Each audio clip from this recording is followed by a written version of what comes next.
अच्छी है। टेढ़े वाली साड़ी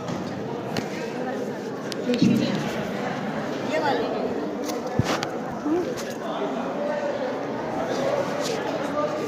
अनिल अंकल ये रखो। आ जाओ इधर आ जाओ।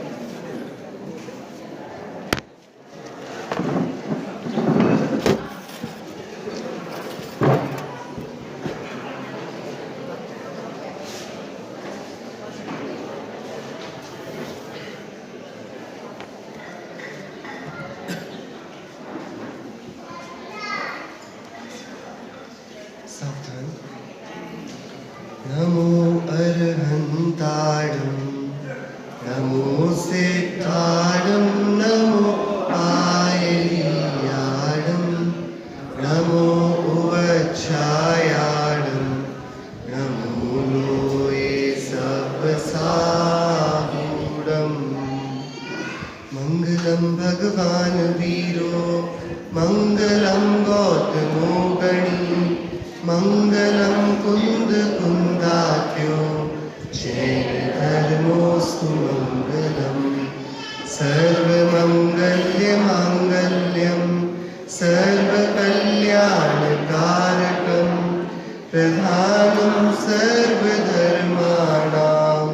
जैनं जयतु शासनं जैनं जयतु शासनं जैनं जयतु शासनं मोक्षमार्गस्य नेतारं भेत्तारं कर्मभूभृतां ज्ञातारं विश्वतत्त्वानां वन्दे तद्गुणलब्धये वन्दे तद्गुणलब्धये वन्दे तद्गुणलब्धये नमो सिद्ध परमात्म को अक्षय बोध स्वरूप जिनने आत्मा आत्ममय पर जाना पर रूप। सिद्ध भगवंतों की हम मंगल आराधना कर रहे हैं और उसी क्रम में आज हम सभी ने अरिहंत भगवान का बहुत सुंदर एकदम भक्ति रस से भरा हुआ विधान पढ़ा। विगत 2 दिनों से हम सभी चर्चा भी यही कर रहे हैं कि सिद्ध स्वरूप की उपलब्धि कैसे हो, और इस चर्चा में हमें जो सबसे आवश्यक था दिशा निर्देश वो किसके दिव्य प्रसाद से प्राप्त हुआ कि वे अरिहंत भगवान के द्वारा ही मोक्ष मार्गस्य नेतारम भेत्तारम कर्म भूभृताम ज्ञातारम विश्वतत्त्वानां वंदे तद्गुण लब्धये। अरिहंत भगवान की भक्ति भी सिद्ध भगवान की भक्ति है। ये आज हम अष्टकों में पढ़ रहे थे, पूजन के अर्घ्यों में हम सभी ये पढ़ रहे थे। अरिहंत भगवान को क्यों नमस्कार कर रहे हैं? सिद्ध बन जाने के लिए। अरिहंत भगवान की भक्ति अरिहंत बनने के लिए है कि सिद्ध बनने के लिए है? कोई अरिहंत बन के अरिहंत बना रह सकता है क्या? कोई चाहे कि मुझे अरिहंत बनना है तो अरिहंत तो बन जाए, फिर अरिहंत बना रहे, क्या ये संभव है? क्यों नहीं है ये संभव? क्योंकि अरिहंत रूप भी आत्मा का नहीं। कितनी गजब की बात है ये, बहुत विचार की बात है। हमने इसी क्रम में यहाँ पर जो चर्चा प्रारंभ करी 6 द्रव्य की, जो अरिहंत द्वारा बताई गई है, प्रतिपादित है। 6 द्रव्य कौन कौन से हैं? जीव, उद्गल, धर्म, अधर्म, आकाश और काल। बराबर। इसमें से जीव मैं हूं और बाकी सारे जो द्रव्य हैं ना वे अजीव हैं। अब मैं पुनः वर्गीकरण यदि करूं, अब मैं दृष्टि में ये नहीं देखूं कि यहाँ पर क्या क्या है। अभी तक हम देखते थे कि यहाँ पर क्या क्या है, तो क्या क्या वस्तुएं हैं कि यहाँ पर जानने देखने वाली वस्तु भी है, यहाँ दिखने रंग रूप वाली वस्तु भी है, यहाँ ये दोनों वस्तुओं के एक क्षेत्र से दूसरे क्षेत्र गमन करने का आधार भी है। धर्म है, अधर्म है, बहुत सारा रिक्त पड़ा आकाश है और परिणाम कराने वाला काल है। ये तो ये लिस्ट बन गई कि क्या क्या है। इसके अलावा क्या है? इसके सिवाय यदि हम विचार करें तो और क्या है कि इसके सिवाय और कुछ की आवश्यकता ही नहीं, और वस्तु व्यवस्था बड़ी व्यवस्थित है। जो अनावश्यक है वो है ही नहीं, जो है वही है। जो आवश्यक है सिर्फ वही यहाँ पर। आपको पता सिद्ध भगवान कहाँ विराजमान होते हैं? कहाँ रहते हैं? सिद्ध लोक में रहते हैं। सिद्धशिला का नाम आपने सुना? सिद्धशिला में सिद्ध भगवान रहते कि नहीं रहते? नहीं रहते। सिद्धशिला तो बहुत नीचे छूट जाती है। ऊपर 3 वातवले हैं, उसमें आखिरी का वातवले है तनु वातवले, उस पर सम श्रेणी में विराजमान सिद्ध भगवान होते हैं। तो ये जो सिद्ध लोक है ये कितना बड़ा है? कितना बड़ा है सिद्ध लोक? सिद्ध लोक जो सिद्धशिला है ना वो कितनी है? 45 लाख योजन। कितनी है? क्यों भाई, जगह कम पड़ गई थी, इतना कम क्यों बनाया सिद्ध लोक को? थोड़ा विस्तार से करते ना। राजू तो 1 राजू बाय 7 राजू का विस्तार है ना ऊपर, तो सिद्धशिला को थोड़ा बड़ा नहीं होना था? अकेली हम मध्य लोक को देखें तो 1 राजू बाय 1 राजू का है, जो अपन जम्बू द्वीप आदि जिसमें संख्या द्वीप समुद्र है। तो सिद्धशिला को 1 बाय 1 राजू का तो होना चाहिए था ना कम से कम। ये छोटी सी सिद्धशिला क्यों बना दी गई?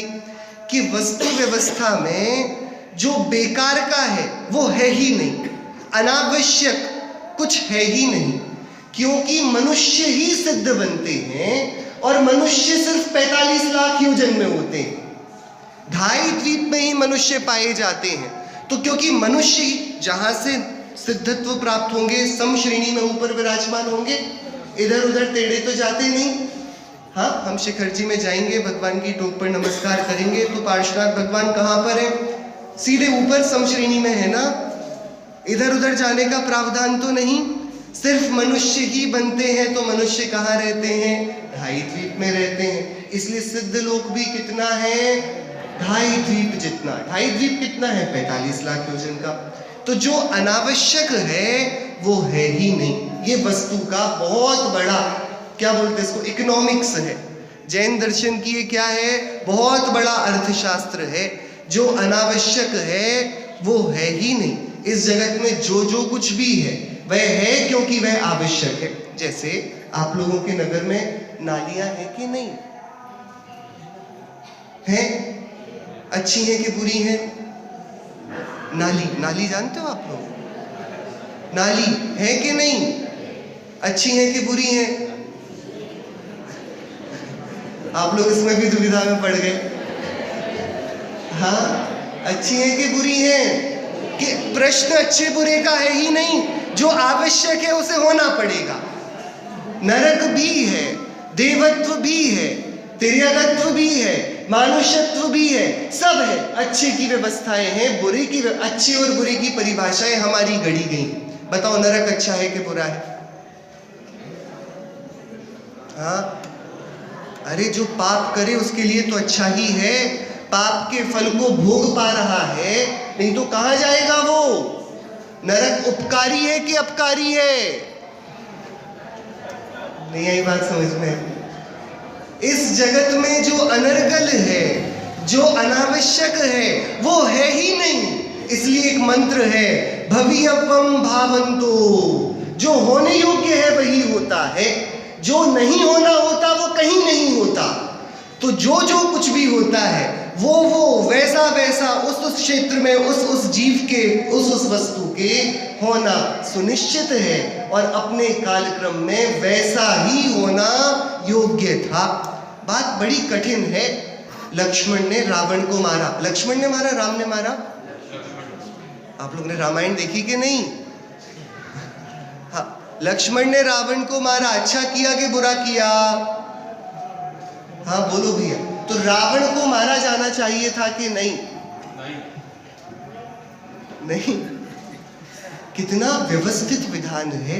कोई नारायण है, वो प्रति नारायण को अब कितना ही दयालु हो जाए। व्यवस्था ही ये है, व्यवस्था ही ये है कि जगत में जो आवश्यक घटित होना है वो कैसे भी करके घटित होगा ही। तो अभी हमने पहले विचार किया कि क्या क्या है। तो 6 द्रव्य हैं। 6 के अलावा किसी और वस्तु की आवश्यकता है कि नहीं? 6 से कम में काम चल जाएगा क्या कि नहीं चलेगा? ठीक है, तो ये तो व्यवस्थित हो गया कि क्या क्या है, लेकिन अब काम का क्या क्या है, अब उसकी बात करनी पड़ेगी हमको। अब प्रश्न बदल जाएगा। पहले क्या प्रश्न था, इस जगत में क्या क्या वस्तुएं हैं? तो आचार्य देव ने उत्तर दिया 6 वस्तुएं हैं।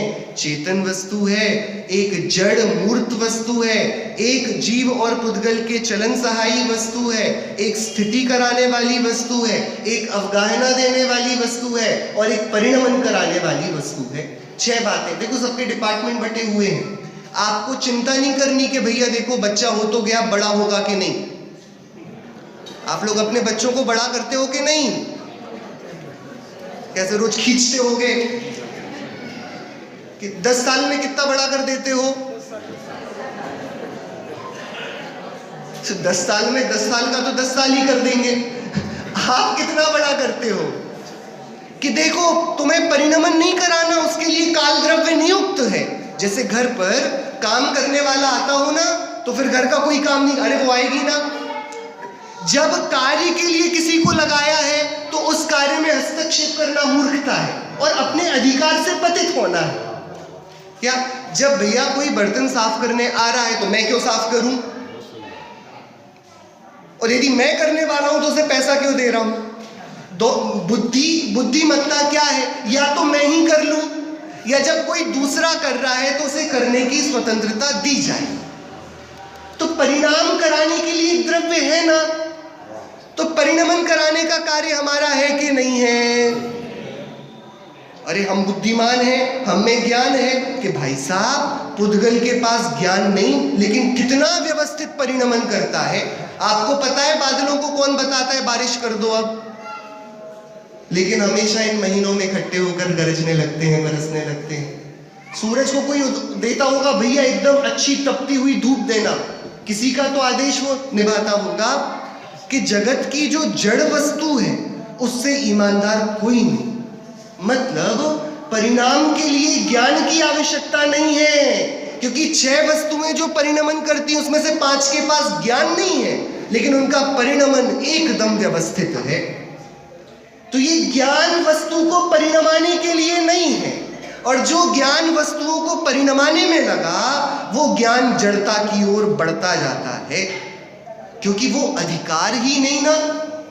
जो आपके देखो शादी हुई घर पर, अब माता पिता भाई बहन ताऊ बुआ फूफा सब लोग काम में लगे और कोई 2 दिन का आया मेहमान जिसका कोई परिचय भी नहीं, वो आकर बता रहे ये क्यों नहीं किया, ये क्यों नहीं किया, ये क्यों नहीं किया, तो आपको थोड़ा गुस्सा आता कि नहीं आता? हाँ, परेशानी होती। भैया तुम क्यों बोल रहे, तुम्हें क्यों चिंता है कि जब तुम्हारा अधिकार नहीं है तो तुम बोलते क्यों हो? कि जिसका अधिकार नहीं है यदि वह हस्तक्षेप करे तो वह दंड का पात्र होता कि नहीं होता? होता कि नहीं? कितनी सरल व्यवस्था है। जो परिणाम का अधिकार काल द्रव्य के पास है तो आप कैसे रोकोगे इस काल की गति को? हमें बड़ा कष्ट होता है कि अरे काल बिगड़ता जा रहा है, जीवों के परिणाम बदलते जा रहे हैं, गिरते जा रहे हैं, लेकिन परिणामों को बदलने से रोकेगा कौन? परिणाम का आधार तो काल है ना। 6वां काल नहीं आएगा, फिर वापस 6वां आएगा, फिर 5वां आएगा, फिर 4था आएगा। तो भाई अभी तीर्थंकर को पकड़ कर लाओ, कहीं से जन्म क्यों नहीं ले रहे हैं कि अरे वो काल देखेगा, वो काल की गति है। परिणमन पर हस्तक्षेप करना पागलपन है। ऐसे ही अवगाहना का, स्थान का कार्य किसको दिया? भैया पॉपुलेशन बहुत बढ़ रही है, ऐसे बढ़ती रही तो कैसे चलेगा काम? क्यों तुम्हारी टेंशन है? तो पता है नैनीनाथ भगवान की बारात में कितने बाराती थे? 56 करोड़। 56 करोड़ बाराती। कहाँ खाना बना होगा, कहाँ रोकने की व्यवस्था हुई होगी? कह रहे तुम क्यों टेंशन ले रहे हो, तुम्हारी बारात में थोड़ी ना आए हैं। अवगाहना का कार्य किसका है? आकाश का है। ऐसे ही गमन का और स्थिति का कार्य धर्म और अधर्म का है, और रूप सौंदर्य का कार्य, रस रंग का कार्य पुद्गल का है। अब बचा एक जानने का काम। अब जीव का इतना निवेदन है हमसे, जानने का मत कराओ, बाकी जो कराना है करा लो। कि जो कार्य सबसे सुंदर है, सबसे प्रधान है, दुकान होती ना तो सेठ गद्दी पे जाके बैठता और नौकरों को बताता है भैया ये क्या हुआ, ये क्या हुआ, ये सेठ का काम है क्या कि देखे।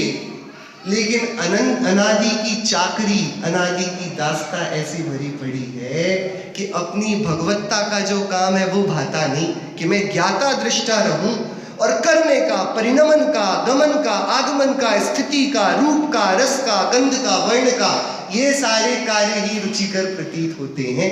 ये मोह महामद पियो अनादि, भूल आपको भर मत।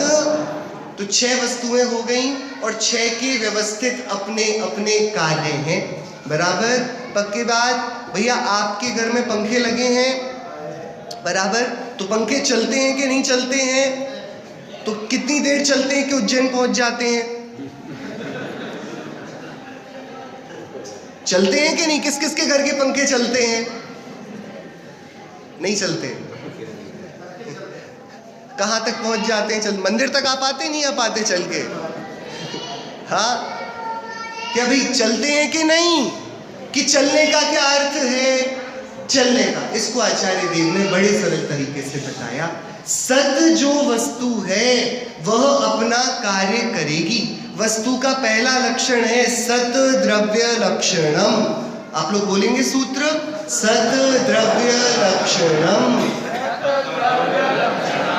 वस्तु है, इसका क्या प्रमाण है? कि जो है वो वस्तु है। द्रव्य किसे कहते हैं? कि जो होता है। सत होना, अस्ति, वो द्रव्य है। ठीक है, वो वस्तु है। ठीक है, तो वस्तु है तो वो क्या है? कि जैसे आपसे कोई परिचय वाला व्यक्ति मिला, ठीक है, आप उससे मिले, क्या पूछते हो आप? सबसे प्रथम परिचय क्या होता है आपका? आपका क्या नाम है? मतलब आपने एक्नॉलेज किया कि वो है, ठीक है, नाम पता पड़ गया। अब दूसरा प्रश्न क्या होगा? अरे अब क्या पूछते हो आप? अब कैसे हो का के लिए पूछोगे? अभी अच्छी दिख रहे हो, कहां से आए हैं, बराबर? फिर कहां से आए हैं ये भी पता पड़ गया। फिर कहां जाना है ऐसा पूछ लोगे तो वो चला जाएगा भैया। जाने का प्रश्न सबसे बाद में, जब वो जाने को तैयार ना हो। हाँ, क्या करते हैं? क्या? तो वस्तु है और उस वस्तु की सत्ता को एक्नॉलेज किया। तो वस्तु कब तक है? कि हमने कल चला के देखा था ना कागज को, नहीं खत्म हुआ था। तो वस्तु है। तो द्वितीय प्रश्न क्या होगा? कि वस्तु क्या करती है? वस्तु क्या करती है? इसको ही पहला सामान्य गुण है अस्तित्व गुण, कि वस्तु है। और दूसरा प्रश्न है कि वो क्या करती है? वस्तुत्व गुण, उसमें अर्थ क्रिया कार्यत्व क्या होता है?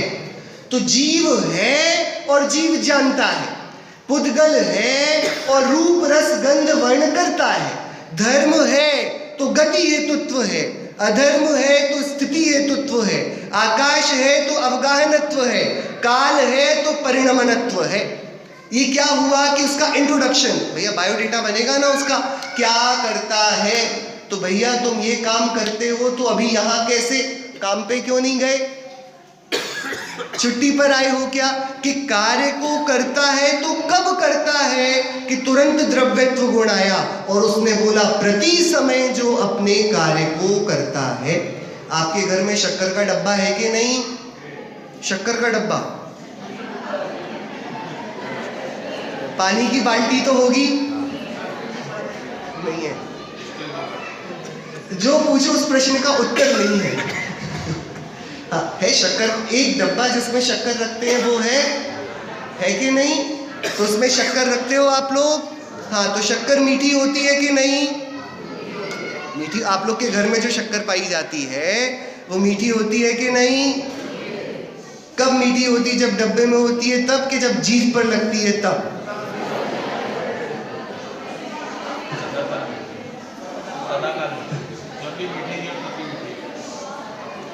नहीं, जीभ पर रखते हो तब मीठी होती है कि डब्बे पर रहती है तब मीठी होती है? तो क्या हुआ? संडे को आपने सोचा सुबह सुबह हम दूध पिएंगे और आपने डब्बे में से शक्कर निकाल के दूध में डाली और घुलाया।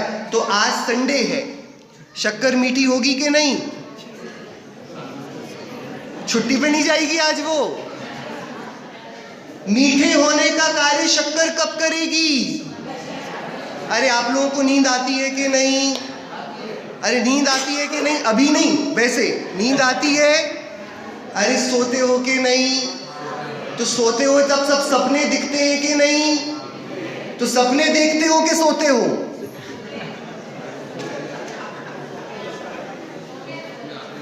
देखो अपने पास समय नहीं बचा है, लेकिन विचार करने को बहुत है। सोते हो कि नहीं? तो सपने दिखते हैं कि नहीं? तो सोते हो तो दिखते कैसे हैं? कि द्रव्यत्व गुण कहता है जिस वस्तु के पास जो डिपार्टमेंट है ना, वो एक क्षण को भी अपना कार्य नहीं छोड़ेगी। जिस दिन सपने नहीं आते ना, उस दिन भी जागते फिरते हो कि आज कोई सपना नहीं आया। एक क्षण को भी आत्मा जानना नहीं बंद करता। एक क्षण को भी शक्कर अपनी मिठास का त्याग नहीं करती। एक क्षण को भी धर्म द्रव्य अपना गति हेतुत्व, अधर्म स्थिति हेतुत्व, काल परिणमन हेतुत्व और आकाश अवगाहना हेतुत्व नहीं छोड़ता। ये क्या है? द्रव्यत्व गुण का चमत्कार है। और ऐसा कब से होता आ रहा है? जब से पैदा हुए हैं तब से आज तक एक क्षण को भी नहीं सोए भैया। सोने वाला अपना काम है नहीं। आत्मा चैतन्य ये हमेशा जागृत है। क्या आत्मा ये वस्तु, इसे निद्रा लगती नहीं, बहुत आराम से, क्योंकि क्या व्यवस्था है ना। द्रव्य यदि अपना कार्य छोड़ दे तो वस्तु खराब हो जाए। तो आचार्य देव ने सूत्र दिया, उत्पाद व्यय द्रव्य युक्तम सत्। उत्पाद व्यय द्रव्य युक्तम सत्। उत्पाद व्यय द्रव्य, वस्तु कैसे पता पड़ेगी कि है? कि है, ये द्रव्य है। यदि है तो क्या है कि द्रव्य के सिवाय कोई और वस्तु होती, कुछ और इस जगत में होता। ये भगवान कौन है? द्रव्य है। मैं कौन हूं? आप कौन है? ये कलशी क्या है? ये है मतलब द्रव्य है। जो कुछ भी है वो हवा क्या है? अरे भाई, इनकी द्रव्य के रूप में हयाती स्वीकार करो। जैसे कि सामने गैस पर आग जल रही है, तो आप क्या उसको छुओगे? क्यों नहीं छुओगे? क्योंकि आपको पता है कि वो वस्तु है और उसका कुछ धर्म है। वो आग को छूने में कुछ होता है, बर्फ को छूने में कुछ होता है, कंकरों के ऊपर पैर रखने में कुछ होता है। जब वस्तु है तो वस्तु का पूरा विज्ञान है। दूध पर नमक डालोगे कि शक्कर? क्या डालोगे भैया? अच्छा, नींबू डालना पड़े तो डाल दोगे क्या? कि डाल देंगे। पनीर बनाना हो तो क्यों रुकेंगे? डालोगे कि नहीं? डाल दोगे कि नहीं भैया? अरे छाछ में शक्कर डालने का मन किया तो मन का क्या है? लेकिन वस्तु का विज्ञान है ना। पनीर बनाना है तो क्या करना, दही बनाना तो क्या करना, मावा बनाना तो क्या करना, दूध बनाए रखना तो क्या करना, घी निकालना है तो क्या करना। एक दूध पर ही अलग अलग विधि से अलग अलग कार्य होता है कि नहीं? क्योंकि दूध एक वस्तु है। वस्तु है तो विज्ञान है। वस्तु का परिचय होते ही विज्ञान निकल में आना चाहिए कि नहीं? ऐसी एक आत्मा का मावा भी बनता है, घी भी बनता है, दही भी बनता है, छाछ भी बनती है। आत्मा को जैसे विज्ञान से पिरोया जाए, वो आत्मा कभी निगोरिया बनता है तो कभी सिद्ध बनता है। बात है वो वस्तु रूप समझ में तो आए। दूध वस्तु रूप समझता है तो उसकी पूरी विधियां हैं, बड़ी बड़ी रेसिपी बुक्स है। आत्मा की रेसिपी क्या है, उसका भी तो विज्ञान होना चाहिए। बच्चों की कॉपी किताबें होती ना, अब बारिश हो गई, खुले में नहीं छोड़ते हम, नमी पड़ जाएगी। वस्तु है तो विज्ञान है कि नहीं भैया? आइसक्रीम है तो ऐसे बाहर प्लेटफॉर्म पे थोड़ी ना छोड़ दोगे। कहाँ रखोगे उसे? फ्रिज में क्यों रखोगे? कि वो वस्तु है, वो पिघल जाएगी, उसका विज्ञान है, उसको चाहिए शीत। तो आत्मा को जिन मंदिर से दूर क्यों रखते हो? आत्मा को स्वाध्याय से दूर क्यों करते हो? इसको 5 प्रकार की इंद्रियों के विषयों में क्यों ढकेल देते हो? इसका भी तो विज्ञान है। इसके भी तो विज्ञान से कुछ ना कुछ होगा। तुरंत थोड़ी ना ऐसे मावा बन जाता है, उसकी प्रक्रिया पूरी होती है। अंतर्मुख तक आत्मा टिक जाए तो ये जो हमने अभी अरहंत भगवान की स्तुति करी, ये आर्ह तत्व प्रकट होता है, ये वस्तु का विज्ञान है। लेकिन प्रथम चरण क्या है? वो वस्तु वस्तु रूप लगनी चाहिए। तो सत द्रव्य लक्षण जो है वो वस्तु है। यदि वस्तु है तो उसमें तीन कार्य होंगे, उत्पाद, व्यय और द्रव्य। ढांचा बना रहेगा और निरंतर उसमें उत्पाद व्यय चलता रहेगा। वो पंखा वहीं लगा रहेगा लेकिन घूमता रहेगा। वस्तु रहेगी अपने स्थान में ध्रुव, लेकिन अपना उत्पाद और व्यय करती रहेगी, करती रहेगी। ये प्रत्येक वस्तु का नियत धर्म है। भैया आपका कोई विज्ञान होगा कि नहीं? देखो शरीर की कितनी मेकअप सामग्री आती है, कब आपको क्या करना हो तो क्या होगा। बाल सफेद हो रहे हो तो आपके पास समाधान है कि नहीं? अरे है कि नहीं? नाखून बढ़ रहे हो तो समाधान है कि नहीं? अरे आप बता ही नहीं रहे हो। होंठ सूख रहे हो तो कुछ करना जानते हो कि नहीं? और पेट में गड़बड़ चल रही हो तो, अरे पीठ दुख रही हो, कमर दुख रही हो, तो क्योंकि शरीर वस्तु है तो उसका उपचार है। और आप बहुत अनमना लगता हो, बहुत ईर्ष्या के परिणाम आते हो, परिणामों में बहुत वक्रता होती हो, इसका भी तो कोई उपचार होना चाहिए, इसके भी तो कोई विज्ञान होना चाहिए कि नहीं? तो उस विज्ञान के बारे में हम विचार कब करेंगे? सारे अस्पताल हमने इतनी चतुराई से खुलवाए, एक में भी आत्मा का उपचार नहीं होता। जो वास्तविकता में सुख दुख का अनुभव करती है, उसके सुख दुख के उपचार के लिए एक अस्पताल नहीं है। और जिसे सुख दुख की अनुभूति नहीं होती, उसके लिए इतने वैद्य, एलोपैथी, होम्योपैथी, आयुर्वेद, सारी प्रकार की चिकित्सा। कितनी बड़ी विडंबना नहीं है ये इष्टो समाधि तंत्र की गाथा है। काया को होती नहीं सुख दुख की अनुभूति, फिर भी मोह से इस पर उपचार बुद्धिजन व्यर्थ में किया करते हैं। क्या सनत कुमार मुनिराज अस्पताल गए कि नहीं? 5 पांडव थोड़ी बहुत ऊपर तेल वेल बर्फ कुछ लगाया नहीं लगाया, शरीर जल गया पूरा। गज कुमार मुनिराज ने क्या किया? मलहम लगाया होगा अपने घावों पर के नहीं, कि वो अपने अनादि निधन अस्पताल के पास गए। उनको पता था शरीर जले, छिद जाए, जल जाए, मर जाए, लेकिन यदि चैतन्य आत्मा के पास उसकी साम्य भाव की निधि है, वो यदि अपनी शरण में आया है, यदि उसने यथार्थ में अहित करने वाली कषायों को जीत लिया है, तो वह आत्मा अपने उज्ज्वलतम सौख्य को प्राप्त होता ही है। 6 प्रकार की वस्तुएं हैं, उसमें से मैं एक चेतन वस्तु हूँ। उस चेतन वस्तु के लिए इन 6 में से क्या क्या उपयोगी है, उसकी चर्चा अपन आज शाम को करके सिद्ध भगवंतों की भक्ति और सिद्ध होने का उपाय आराम से देखेंगे। 2 मिनट में बस अपन एक धुन गाकर बात को पूरा करते हैं। अपन वस्तु हैं, अपन क्या हैं? अपन आत्मा हैं। ठीक है, पंडित ध्यानंद राय जी का भजन है, बहुत गजब का। क्या आत्मा की धुनी लगती तो ज्ञानियों को कैसे लगती है? थोड़े बोल इसके अटपटे हैं, लेकिन आप सब दोहराइएगा। आत्म महबूब यार, आत्म महबूब,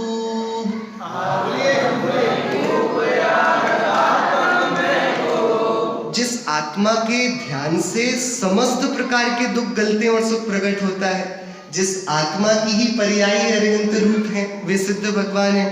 वो आत्मा से सुंदर और कौन होगा? महबूब का अर्थ समझते हैं आप? प्रिय, प्रियतम। तो मेरे लिए सबसे प्रियतम कौन है? पंडित ध्यानंद राय जी 250 साल पहले क्या बोल रहे हैं? आत्म महबूब यार, आत्म महबूब, आत्म महबूब यार, आत्म महबूब। देखा हमने निहार और कुछ न खूब, देखा हमने निहार और कुछ न खूब। हमने सारे जगत में सारी सुंदर दिखने वाली वस्तुओं को देख लिया, और जब आत्मा के दर्शन करने आए, अपनी सत्ता का विचार करने आए, तो अरे इससे सुंदर, इससे प्रियतम, इससे अत्यंत अधिक उपकारी इस जगत में कोई दूसरी वस्तु दिखी ही नहीं।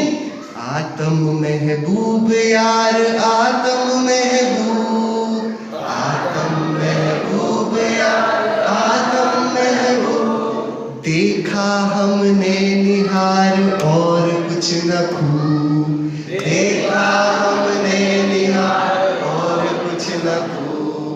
आत्म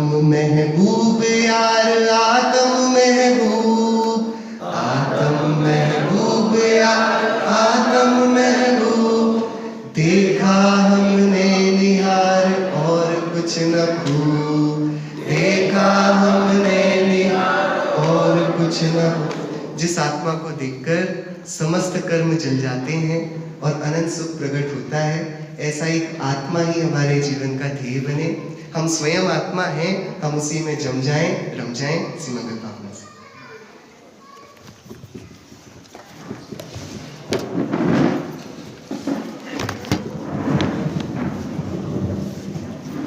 हेलो, सभी अपने यहाँ बोले हुए। आत्म महबूब यार आत्म महबूब, जिनको आत्मा महबूब लग गया, ध्यान दीजिए, वो पद परमिष्टि में स्थित हो गए। और अगर तो महबूब बोलते तो है, लेकिन आत्मा महबूब लगता है, बस इसी टेक्निक का